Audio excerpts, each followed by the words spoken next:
Good afternoon बंधुरा देखो आज के हमार लांच थाली तैरी हो गए। आज के हमार नातनीरा सब गरमेर छुट्टी काटिए सब घरे फिरছে তাই একটু বেশি আয়োজন করা হয়েছে। আজকে শনিবার দেখো লাঞ্চে আছে গরম গরম সাদা ভাত, এখানে হচ্ছে মুসুরির ডাল ধনে পাতা দিয়ে করেছি, এখানে হচ্ছে ঝিঙে পোস্ত, কোনো ফোড়ন দিইনি, ঝিঙা পোস্তই করেছি, কাঁচা লঙ্কা আর সরষের তেল নুন দিয়ে।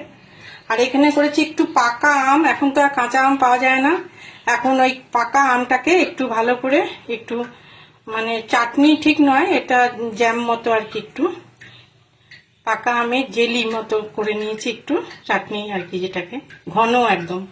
আর এটা হচ্ছে পুঁই শাকের তরকারি, এটা পুঁই শাক, কুমড়ো, আলু, তারপরে কচু, রাঙা আলু সমস্ত কিছু দিয়ে এটা করেছি।